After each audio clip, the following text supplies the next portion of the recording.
저는 올해로 38살이 된 여자입니다. 아이는 2명이고요. 큰 아이는 초등학교 1학년 남자고 작은 아이는 6살 된 딸입니다. 남편은 저보다 3살 많은 41살이고요. 평범한 직장인이에요. 저도 재작년까지 직장 생활을 했지만 지금 아이 때문에 그만두게 되었어요. 한 달 전까지 저희 집은 평화로웠습니다. 화목하지 않았지만 평온하기는 했어요. 제가 늘 참았거든요. 그러다 최근 더는 참지 않기로 결심했습니다. 그렇게 마음 먹자마자 바로 난리가 나더군요. 집안이 시끄러웠지만 저 혼자 참고 그렇게 사는 것보단 그게 훨씬 낫습니다. 지금도 마찬가지고요. 제게 시누이가 하나 있어요. 남편보다 3살 어리고 저와 동갑입니다. 저와 동시대를 살았다고 믿기 힘들 만큼 정신을 놓고 살아요. 시누이가 저렇게 정신도 놓고 덤비는데 제가 뭐하러 혼자 정신 붙잡고 속 끓이며 살아야겠나요? 그래서 과감하게 정신줄 놓고 상대하게 되었어요. 일단 결과적으로 보면 제가 더 미친 사람처럼 보이기도 합니다.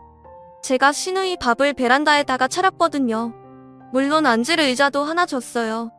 그때가 겨울이라 바닥이 차가워서 나름 배려해서 의자까지 놓아줬는데 저에게 고맙다고 하지는 못할 망정 눈이 뒤집혀서 고래고래 소리를 지르더라고요. 근데 그럴 만한 사정이 있었습니다. 이번에 글을 쓰게 된 것도 그거고요. 저는 5년을 참았고 최근에 1년은 정말 손이 부들부들 떨릴 정도로 힘들었거든요. 처음부터 이 정도까지는 아니었습니다. 예전에는 좋은 정도까지는 아니더라도 서로 존댓말도 써가며 그럭저럭 서먹하게 잘 지냈어요. 되짚어 생각해보면 제가 아이를 낳자마자 시누이가 변하기 시작했어요. 둘째까지 낳고부터는 제가 시누이 눈치까지 보게 되더군요. 그 느낌이 너무 싫었어요.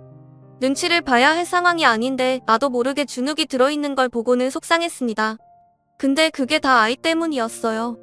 원래 시어머님이 아이들을 봐주셨거든요. 제가 28살에 결혼하면서 빚더미 위에서 시작한 삶이라 남편 혼자 일하기에는 너무 벅찼습니다. 어머님도 그런 저의 상황을 알아주셔서 아주 흔쾌히 아이를 맡기라고 해주셨고요. 그땐 정말 진심으로 감사했습니다. 아직도 감사해야 하고 있고요.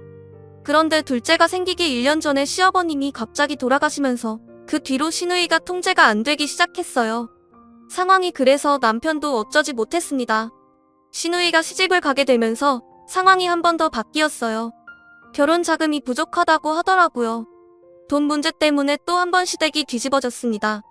시누이는 그때 34살이었는데 직장 후배를 만나 결혼한다고 했거든요. 근데 결혼 준비 자금이 부족하다고 저희 남편에게 도와달라 하더라고요. 저희는 결혼할 때 시댁에서 한 푼도 받은 게 없는데 저는 속이 탔죠. 남편도 그런 상황을 알고 있었지만 자기 여동생 나이가 많아지는데 이번에 어떻게든 시집을 가게 해야 한다며 중간에서 많이 괴로워했어요. 그러다 학가 이야기가 나왔습니다. 사실 어느 정도는 예상했었던 일이었어요. 남편이 먼저 학가 이야기를 했지만 저는 침묵했습니다. 바로 반대하고 화내기도 힘들었어요. 뻔히 지금 돌아가는 상황을 다 보고 있는데 거기서 남편을 몰아세우기도 쉽지 않았습니다. 그땐 그게 착한 건지 바보인지도 몰랐어요. 4년 넘게 시어머님이 아이들을 봐주셨고 더구나 이젠 혼자가 되신 상황인데 저도 참 답답했어요. 그래서 친정엄마와 이야기를 많이 했는데 그때 그러시더라고요. 손주 보는 일이 정말 힘들다고. 당시 저희 엄마는 오빠의 아이를 봐주고 계셨는데 아이 봐주는 것을 절대 가볍게 생각하지 말라며 저에게 몇 번이나 강조하셨어요. 그런 이야기를 듣게 되니 저도 정리가 되더군요. 다음날 제가 먼저 어머님께 학가 이야기를 꺼냈습니다. 상황이 이러니 학가에서 어머님과 함께 지냈으면 좋겠다고, 나중에 맛있는 것도 많이 해달라고 애교도 떨었어요. 어머님은 정말 좋아하시더라고요. 저보고 계속 고맙다고 했는데 그때 처음 어머님과 통화하다가 눈물을 흘렸고 그렇게 함께 지내게 되었습니다. 학가 후 함께 지내며 다른 문제는 없었습니다. 어머님도 많이 배려해주시고 잘 맞춰주셨으니까요. 딱 한 사람만 없으면 모든 게 평화롭습니다. 그렇게 몇 달 뒤 회사에 있는데 시누이에게 전화가 오더군요. 받을까 말까 고민하다가 받아봤어요. 그 후에 엄마가 전화가 오고 나서는 그 순간 첫 마디가 이러려고 엄마랑 학가한 거야? 그러더라고요. 무슨 소리인가 했는데 역시나 아이들 봐주는 문제로 전화를 했더군요. 이젠 저도 육아 스트레스가 한계까지 왔고 직장을 그만 다닐 때가 온 것 같았어요. 남편과도 이야기했지만 답은 퇴사밖에 없었네요. 어차피 학과까지 한 마당에 전세금 걱정도 없고 그렇게 학과 1년 만에 직장을 그만뒀어요. 집에서 아이들과 함께 정신없이 보냈습니다. 정말 제가 아이들과 있어 보니 이게 참 힘들더라고요. 어머님이 정말 많이 힘드셨을 것 같았어요. 몇 달 뒤 시누이가 갑자기 집에 찾아오더니 드디어 임신했다고 임신 테스트기를 들고 소리를 지르며 들어왔어요. 어머님도 방에서 뛰어나오셨고요. 어머니와 시누이는 서로 끌어안고 눈물을 흘리는데 그때까지는 저도 진심으로 시누이를 축하해줬습니다.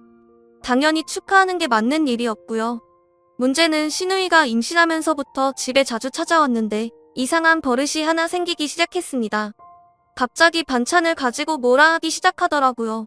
늘 점심때 맞춰서 오더니 제가 차려준 음식은 뭐가 어떻다, 건강에 뭐가 안 좋다 하는데 나중에는 그 음식을 뱉기까지 하더라고요. 굳이 찾아와서 왜 저러나 이해가 되지 않았네요. 입덧이 심해서 어쩌고 저쩌고 하는데 누구를 바보로 아는지 그 입덧 소리를 출산 전까지 했습니다. 저도 아이 낳아본 사람인데 그 소리를 믿겠나요?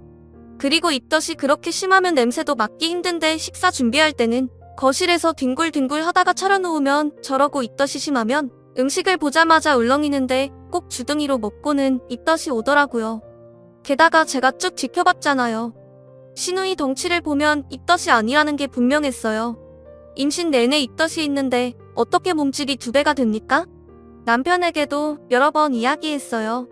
저럴 거면 오지 말게 하라고 미쳐버리겠다고 이야기했는데 남편은 계속 임신 이야기를 하며 참으라고 하더군요. 식탁에 휴지가 없으면 밖으로 내뱉었고요. 그때마다 제가 째려봤지만 무시하더라고요. 밥 먹다가 한번 뒤집어 버릴까도 생각했었는데 그래도 시누이가 임신했으니까 30 중반에 힘들게 아이가 생긴 거니까 참았습니다. 괜히 싸웠다가 아이가 잘못되기라도 하면 큰일 나니까요. 시누이는 자기가 임신해보니 엄마의 마음을 알겠다고 이제 엄마가 되어가는 것 같다고 헛소리를 하던데 엄마가 되기 전에 사람부터 돼야죠. 그게 순서죠. 정말 10개월을 꾹 처여서 참았고 그렇게 시누이가 출산했습니다. 그땐 정말 울 뻔했어요. 이제 해방이다 싶어서 아마 가족 중에 제가 제일 기뻤을 겁니다. 6개월 정도 뒤에 시누이가 저희 집에 왔는데 이번에는 정말 작정하고 식사하는 모습을 지켜봤거든요. 근데 갑자기 잘 씹던 고기를 뱉더라고요. 그 순간 저도 보란듯이 젓가락을 탁 내려놓았어요. 터지기 일보 직전이었습니다. 시누이를 죽일 듯 째려봤고 옆에서 남편이 시누이 보고 뭐라고 하더라고요. 그러거나 말거나 시누이는 뱉기 시작했습니다. 제가 노골적으로 째려보자 아주 더 보란듯이 그러더군요. 시어머님과 남편도 어쩌지 못하는 것 같았네요. 그날 밤 제가 남편에게 마지막으로 경고했습니다. 이제 시누이 식사는 우리 집에서 못하는 거라고 아니면 따로 데리고 나가서 먹이라고 했어요. 제가 화가 나서 이야기하자 남편도 당시에는 알겠다고 하더군요. 다음부터 그러겠다고 했는데 그로부터 정확히 3일 뒤 시누이가 또 왔습니다. 오자마자 정신없이 어머님을 찾다가 안 계시는 걸 알고는 저에게 그러더라고요. 혹시 밥 좀 있어? 단둘이 있으면 대놓고 말을 놓더라고요. 순간 너무 어이가 없어서 멍하니 서 있었는데 아우 배고파 밥 줘? 라고 말하고는 아주 자연스럽게 어머님 방에 들어가 눕더군요. 그 모습을 보자 저도 뚜껑이 열렸습니다. 그렇게 몇 분 뒤 준비되었다고 이야기했고 시누이는 기지개를 펴면서 주방으로 나오더라고요. 그렇게 식탁을 보고 저보고 짜증을 확 내며 아니 식탁에 아무것도 없는데 왜 불렀어? 그래서 저는 베란다 문 앞에서 손짓했습니다. 시누이는 무슨 일이냐며 툴툴거리며 오더니 베란다 문을 열어주자 비명을 지르더라고요. 아 뭐야 밥 왜 여기 있어? 뭐 하자는 거야? 저는 그 말을 듣지도 않고 방에 들어가 접이식 의자를 하나 들고 나왔어요. 그러고는 보란듯이 그 의자를 시누이에게 건네주었습니다. 시누이는 가져온 의자를 보자마자 소리를 지르며 지금 나보고 베란다에서 밥을 먹으라고? 그래서 제가 얼른 나가서 먹어. 베란다에서 마음껏 뱉어가면서 먹어. 원래 그러잖아. 나중에 물로 한번 치우면 되니까 편하게 뱉어. 그렇게 이야기하고는 저는 다시 제 방으로 왔어요. 시누이는 베란다 문을 닫아버리고는 저에게 오더군요. 미쳤냐며 난리를 치길래 정말 미친 게 뭔지 보고 싶냐며 같이 소리를 질렀습니다. 그때 시어머니가 집에 들어오셨어요. 저는 솔직히 이참에 버르장머리를 단단히 고쳐놓으려고 했거든요. 근데 현관문 소리가 나자마자 시누이가 달려갔어요. 갑자기 우는 소리를 하며 어머님에게 하소연하는데 엄마 제 정신 나갔어. 베란다에 무슨 짓을 했는지 봐봐. 이러면서 어머님 손목을 붙잡고 갔습니다. 어머님은 베란다에 차려놓은 밥을 보고는 한참을 말없이 계셨어요. 그러다가 어머님이 주방에서 쟁반을 들고 나오시더니 말없이 치우시더라고요. 그 옆에서 시누이는 제가 듣든 안 듣든 욕을 하는데 어머님은 갑자기 어서 집에 돌아가 라고 하시며 시누이를 밀어냈습니다. 시누이는 지금 뭐 하시냐며 베란다의 젖거를 보시고도 그런 말이 나오냐며 더 화를 내더라고요. 어머님은 당장 나가라고 소리를 지르시며 시누이를 거의 내쫓아버렸습니다. 저도 그때는 극도로 예민한 상태라 말없이 방에 앉아 있었고요. 어머님은 저희 방을 쓱 보시고는 그냥 가버렸어요. 아무 말도 없으셨습니다. 그리고 며칠 뒤 주말에 시누이가 불안듯이 아이까지 데리고 들어오더군요. 오자마자 남편에게 그때 일을 이야기하며 호들갑을 떨었습니다. 물론 그 일은 저희 남편도 알고 있었는데 당연히 저에게 아무 말도 못했고요. 남편은 계속 시누이에게 밥은 나가서 먹자고 제 눈치를 보면서 말했지만 시누이는 저와 남편을 번갈아 보며 뭐하러 나가서 돈 쓰냐고 집에서 남은 밥 먹자고 했습니다. 그래서 제가 남편에게 그러자고 했고요. 그렇게 밥을 차려줬습니다. 이번에는 아예 식판에다가 밥을 담아서 들고 보란듯이 베란다로 갔어요. 시누이는 그 모습을 보고 기겁하며 소리를 질렀고 그러자 남편은 방에서 허겁지겁 나오더라고요. 제가 식판을 들고 베란다 문 앞에 서 있자 남편이 화들짝 놀라며 저에게 달려왔어요. 그런 남편을 보자마자 제가 그랬습니다. 뭐해 문 열어 밥 들어가야지. 그러자 남편은 저와 시누이를 번갈아 보며 안절부절 못하더라고요. 그때 제가 팔꿈치로 문고리를 열려고 했는데 남편은 결국 저에게 오더니 베란다 문을 열더군요. 그러자 시누이는 소리를 지르기 시작했습니다. 또 베란다에다가 밥 차리고 있네. 아 진짜 미쳤나봐. 시누이가 저에게 오더니 이번에도 반말로 뭐라 하길래 저는 그냥 무시하고 남편에게 갔어요. 베란다에 식판이 놓여있는 모습을 본 남편도 어리 빠진 모습이었습니다. 그래서 제가 뭐해 지금 구경해? 내가 욕먹는 게 재밌지? 그렇게 말하고 곧바로 짐 싸서 나갔어요. 물론 베란다에 놓인 식판은 절대 치우지 않았습니다. 친정집에 도착하자 저희 엄마가 깜짝 놀라시더라고요. 그래서 그날 있었던 일을 다 얘기해드렸어요. 엄마는 저보고 독하다고 아무리 그래도 밥을 거기에 차리는 사람이 어디 있냐고 하셨지만 웃음 짓더라고요. 바로 그날 저녁에 남편이 오더니 저보고 잘못했다고 집에 돌아가자고 하길래 제가 딱 찰나 말했습니다. 시누이 때문에 몇 년을 참고 살았는데 이제 지쳤다고 더는 못 견디겠다고 솔직하게 이야기했어요. 당분간은 여기서 지내겠다고 하고 남편을 돌려보냈고 매일 남편이 퇴근하면 들렸지만 보기 싫다고 했어요. 남편 통해서 아이들은 친정집에 함께 있었고요. 그렇게 일주일 정도 지나자 저희 부모님들도 걱정이 너무 심해지시는 것 같아서 남편을 불렀어요. 남편은 오자마자 다시는 이런 일 없게 한다며 자기만 믿으라고 하더군요. 그렇게 일요일 오후에 남편 차를 타고 아이들과 함께 돌아갔습니다. 어머님은 제가 집에 오자마자 제 손을 잡으시며 잘 왔다고 고생했다고 하셨어요. 솔직히 엄청 걱정하며 왔는데 내심 감사했습니다. 그 뒤로 시누이는 정말 찾아오지 않더군요. 남편이 아주 제대로 이야기해준 것 같았습니다. 그러고는 몇 달 뒤 명절이 왔고 시누이를 만났습니다. 시누이가 배를 누르자 남편이 당황하기 시작했고 현관 앞에서 안절부절 못하더라고요. 어머님도 시누이가 온 걸 알고 계신 상황이었고요. 결국 남편이 문을 열어줬어요. 시누이는 오자마자 저를 슬쩍 보더니 아는 척도 하지 않고 들어오더군요. 추석 선물이라고 이것저것 꺼냈습니다. 물론 제 것은 없었고요. 그래도 아이들 거는 있었네요. 선물을 풀자마자 배고프다고 노래를 부르기 시작하는데 그때 제가 주방에 있었거든요. 다시 또 예전 생각이 나서 혈압이 슬슬 오르는데 시어머니께서 제 어깨를 툭툭 치셨습니다. 저에게 들어가서 쉬라고 하시더군요. 저도 대충 무슨 말씀인지 알아듣고 알겠다고 하고 들어갔어요. 어머님이 혼자 식사 준비를 하셨고 한참이 지나 방문이 열리더니 어머님이 들어오셨어요. 저에게 함께 식사하자고 하시며 뭐하러 굶으냐며 제 손을 잡으셨습니다. 그땐 정말 아무것도 먹고 싶지 않았거든요. 저는 싫다고 했지만 계속 조금이라도 먹자고 하시는 바람에 하는 수 없이 어머님 손에 끌려서 주방으로 나왔어요. 시누이는 이미 식탁에 앉아있던군요. 저도 앉아서 함께 식사를 했습니다. 시누이가 대뜸 이 많은 음식을 엄마 혼자 차렸다고? 하더군요. 그러자 곧바로 어머님은 차리기만 하셨다고 음식은 모두 제가 했다고 말씀하시는 겁니다. 근데 신우이는 황당하게도 그 소리를 듣자마자 젓가락을 멈추더라고요. 씹는 것도 멈췄습니다. 식탁에 휴지는 없었고 이제 곧 뱉나 싶었어요. 그러면 그렇지 변한 게 아무것도 없더라고요. 저는 계속 신우이 입만 쳐다보고 있었는데 갑자기 시어머님이 소리를 지르셨습니다. 삼켜 이년아. 얼른 삼켜. 그 소리에 깜짝 놀란 신우이는 눈이 튀어나오려고 했고 저도 엄청 놀랐습니다. 어머님은 신우이가 삼키자마자 또 소리쳤어요. 앞으로 내 앞에서 음식 뺏는 날에는 그냥 평생 마주보며 식사 못할 줄 알아라. 밥에 돌이 들어있어도 무조건 씹어 삼켜. 신우이는 아무 말이 없었습니다. 물론 저도 아무 말 없이 밥 한 그릇 다 비웠어요. 입맛이 돌더라고요.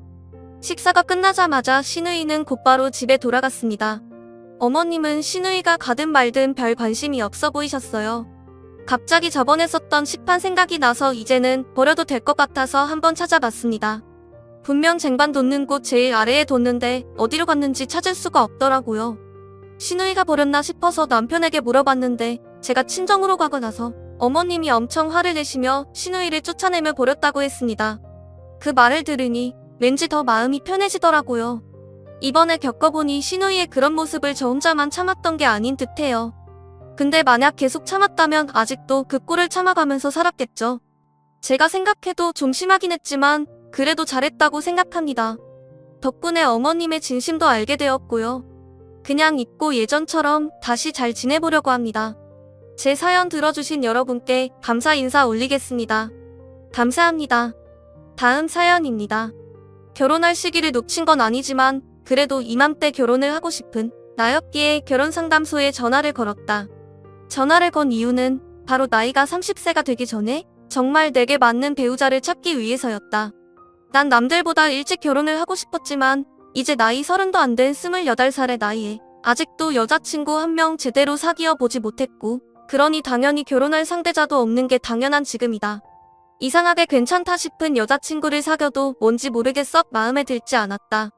사귀어도 한 달 이상은 못 갔던 게 사실이었다. 그로 인하여 후에는 주위에서 맞선 자리 연결해줘서 몇 번 맞선도 나가본 적이 있는데 다 정말 괜찮은 또래의 여자들이었지만 왜 이렇게 눈이 또 안 가는지 예쁘고 참하고 괜찮긴 해도 뭔지 모르게 나에게는 끌리는 게 없었다. 그렇게 난 내가 뭘 원하고 누굴 원하며 어떤 사람과 사귀며 결혼하고 싶은지 아직도 내 자신을 제대로 파악하지 못한 시점이다. 주위에서는 인물 좋고 학벌 좋고 직업 좋고 집안 좋고 등등 남들 말하는 대로 엄친아 수준의 나라고 하지만 정작 난 누굴 만나야 할지 몰랐다. 그렇게 고민을 거듭한 찰나 결혼은 빨리 하고 싶고 아이도 빨리 낳고 싶은 마음에 결혼 상담소를 찾게 되었고 그곳에서 내 배우자를 찾으면 좀 더 수월하게 찾을 수 있다고 생각했다. 그래서 난 용기 내어 한 업체에 전화를 걸었다. 30대 후반쯤으로 보이는 여자가 전화를 받는다. 난 배우자를 찾고 싶어서 전화를 걸었다고 하니까 그럼 우선 만나서 프로필 등록을 하자고 말한다. 그래서 어디로 가면 되냐고 물으니 사무실로 직접 나와도 되고 아니면 커피숍이나 다른 곳에서 만나도 된다고 하기에 난 우리 회사 근처 커피숍에서 보는 걸로 하고 약속을 잡았다. 커피숍에 들어서니 저 멀리 검은색 치마 정장을 단정하게 입은 여자가 보인다. 그 여자에게 다가가 인사를 하니 그 여자는 나보고 놀라는 것이다. 그러면서 본인이 등록할 거냐고 묻길래 난 내가 등록할 거라고 하니까 갑자기 그 여자는 이 일을 15년 가까이 해왔지만 나 같은 남자가 결혼 못해서 배우자를 찾는 건 처음 봤다는 것이다. 그러면서 갑자기 자기는 어떠냐고 묻는데 난 순간 당황스러워하니까 아니라면서 농담이라고 말한다. 근데 뭔가 진담이 가득해 보였다. 여자는 내게 나이도 젊고 얼굴도 잘생겼고 게다가 키도 크다며 여자들이 좋아하는 외모 아니냐고 하길래 난 그래도 이상하게 나에게 맞는 여자는 아직 찾지 못하겠다고 말하니까 그건 걱정 말라며 자신이 하는 일이 딱 맞는 배우자를 찾아주는 일이니 만큼 성공 확률 100%를 자랑하는 자기답게 꼭 나에게 알맞는 배우자를 찾아준다고 자신감을 보인다. 그리고는 정확한 프로필 등록을 하기 위해서 우선 증명사진과 일반 사진 가지고 오란 거 가지고 왔냐고 하기에 난 커플 매니저인 그 여자에게 사진을 먼저 전했고 그 뒤 신체 프로필부터 시작해서 학력, 직업, 재산, 가족 등을 말해줬다. 그리고 취미며 성격 등보다 디테일한 것도 말하기 시작했다. 그렇게 프로필 등록을 다 끝내고 나니까 김 실장이라는 이 여자가 하는 말이 이보다 완벽한 남자는 더 이상 없다면서 흥분을 감추지 못한 채 인기 폭발일 것 같다고 말한다. 그리고 니네 이제는 내가 원하는 여자들을 따져봐야겠다고 말하는 것이다.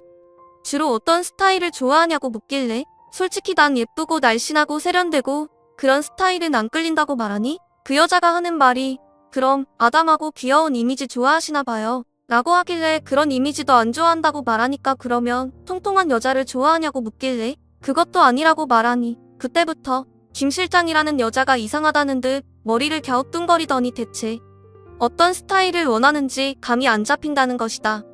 그러면서 하는 말이 혹시 연상을 좋아하냐고 하길래 난 좀 생각을 하다가 아무래도 그런 것 같다고 말하니까 연상 중에서 그럼 예쁘고 참한 연상이 좋냐고 하길래 그것도 아니라고 말하니 김 실장이라는 여자가 좀 생각을 하나 싶더니 이제 생각났다는 듯이 나한테 딱 알맞는 여자를 찾았다고 말하는 것이다. 그러면서 하는 말이 우리 회원 중에 40대 후반에 과부가 한 명이 있는데 그분과 너무나 잘 어울릴 것 같다고 말을 하기 시작한다. 난 너무나 당황스러워서 과부라니 무슨 말이냐고 하니까 아니 이것저것 따져보니 웬만한 킹카들은 다 싫다고 하셔서 오목조목 비교해보니까 아무래도 40대 후반의 과부 느낌의 여자를 좋아한다는 판단을 내렸다는 거다. 난 너무나 어이가 없어서 그게 말이 되냐고 따지듯 말하니 김 실장은 화내시지 마시고 자기를 한번 믿고 만나보라고 말한다. 아마 자기 안에 내포된 과부를 향한 마음이 있을지 모르는 거 아니냐고 하길래 난 웃기지 말라며 그런 게 어딨냐고 화를 내며 그 자리를 박차고 나왔다. 집에 와서 생각해도 너무나 기분이 나빴다. 아니 젊고 파릇파릇한 내가 다 늙은 과부와 짝이 된다니 정말 이건 있을 수도 없는 일이었다. 그런 생각들을 하고 있던 며칠 후 김 실장에게서 연락이 왔다. 상대에게 내 프로필을 보여줬더니 너무나 마음에 들어했다며 그 상대가 나를 만나고 싶다고 했다는 것이다. 그래서 난 그 상대가 누구냐고 물으니 저번에 말한 40대 후반의 과부라면서 화내시지 마시고 그래도 일단 만나는 보라고 한다. 그리고는 약속 날짜와 장소 시간을 내게 말해주며 만약 못 나가면 그건 상대에게 펑크가 된다는 것만 알아두시라며 전화를 끊는다. 난 너무나 어이가 없었다. 하지만 뭔가 호기심이 생겼다. 그냥 한번 나가볼까 하는 느낌이 들었다. 그렇게 난 김 실장이 말한 장소로 나가게 되었고 그 자리에 아주 평범해 보일 정도의 아줌마 한 명이 앉아 있었다. 몸은 약간 통통한 편이고 얼굴은 수도분한 느낌이다. 딱 보기에 정말 밥잘하게 생긴 인상이었다. 난 다가가 인사를 하니까 나를 보자마자 하는 말이 정말 귀엽게도 생겼다면서 올해 나이가 몇 살이냐며 다짜고짜 반말을 하기 시작한다. 그러면서 사실은 나이며 웬만한 프로필 다 알고 나왔다고 말하는데 난 그러냐며 쑥스럽게 그 자리에 앉아 있었고 그 아줌마는 나보고 꼭 피죽도 못 먹은 것 같다며 밥은 먹고 왔냐고 묻는다. 그래서 혼자 생활하다 보니 밥은 잘 못 챙겨 먹는다고 말하니까 갑자기 그 아줌마가 나에게 지금 우리가 여기 커피숍에 앉아서 커피나 마실 게 아니라 당장 자기네 집에 가서 밥부터 챙겨줘야겠다고 하는 것이다. 그래서 난 갑자기 그게 무슨 말이냐고 말하니 한국 사람은 밥을 먹어야 한다며 겁먹지 말고 이 누나만 믿고 따라오라고 말한다. 난 순간 당황하여 누나요? 라고 말하니 그럼 누나지 아줌마겠냐며 이제부터 편하게 누나라고 부르란다. 거진 20살은 차이는 나지만 뭐 누나라고 못 부를 정도는 아니라고 생각했다. 난 얼떨결에 과부 누나 집에 들어가게 되었고 들어가자마자 과부 누나는 내게 밥을 한 상 차려준다. 어서 먹으라면서 이런 집밥이 그리웠지 않냐고 하길래 난 사실 맞다며 사 먹는 밥보다 이런 밥이 먹고 싶었다고 말하니까 과부 누나는 그것 보라며 내 집이다 생각하고 편안하게 밥을 먹으라고 말한다. 왠지 이 집도 편했고 과부 누나도 편한 느낌이다. 정말 이 과부 누나가 내가 원한 이상형 같다는 느낌이 살짝 들기 시작했다. 그렇게 한참 밥을 먹고 있는데 과부 누나가 소주를 가지고 온다. 그러면서 반주나 한 잔씩 하자며 술을 따라주었고 난 따라주는 술을 다 받아 먹으니 술에 많이 취하게 되었다. 그리고 얼마의 시간이 흘렀을까? 눈을 떠보니 뭔가 이상했다. 난 당황한 나머지 어떻게 할까 고민을 하는데 내 비명 소리에 과부 누나도 잠에서 깨며 나를 보고 비명을 지른다. 우리는 순간 함께 비명을 지르다가 그만. 그 일이 있고 한 달 후 과부 누나가 나에게 쑥스러운 듯 말을 꺼낸다. 자기 임신했다며 이제는 정말 우리 부부가 된 거냐고 말하길래 난 아직 준비도 안 됐고 누나랑 결혼할 마음이 있는지도 모르겠다고 말하니 그럼 아이까지 생긴 마당에 우리 결혼도 안 할 거냐고 따져묻길래 미안하지만 결혼은 못 할 것 같다고 잘라 말했다. 그랬더니 과부 누나는 내 뺨을 한 대 내려친 뒤 그래도 잘난 내 외모보다 순수한 내 모습이 정말 좋아서 함께했던 건데 너 이런 남자였냐며 나도 너가 이런 남자였다면 더 이상 매달릴 이유가 없다며 쿨하게 뒤돌아서고 나가버린다. 그리고 다음날 김 실장에서 전화가 온다. 둘 사이에 무슨 일이 있었냐고 말하며 이 기회를 절대 놓쳐선 안 될 거라고 말하는데 나에게 딱 맞는 배우자를 눈앞에 두고 왜 이렇게 어렵게 가려고 하냐고 말을 한다. 난 머리가 복잡해졌다. 정말 내가 그 과부 누나를 좋아하는 건지 그 아이를 내가 키울 자신이 있는 건지 그런 생각들로 복잡해질 땐 갑자기 문득 과부 누나가 사무치게 보고 싶어졌다. 그냥 무작정 과부 누나가 그리웠다. 과부 누나의 냄새 향기, 과부 누나의 정겨운 밥, 과부 누나의 웃음 등 모든 게 그립고 이상하게 미안해졌다. 그래서 난 용기 내어 과부 누나 집으로 갔고 초인종을 누르니 과부 누나가 나온다. 나보고 여긴 어쩐 일이냐고 묻길래 난 아무 말도 안 하고 그냥 과부 누나와 입을 맞추었다. 그렇게 우리는 사랑을 확인하게 되었다. 그 뒤 과부 누나에게 결혼하자며 정식으로 프로포즈를 하게 되었는데 부모님은 팔짝팔짝 뛰시며 엄마보다 4살 어린 며느리를 어떻게 보시냐고 말한다.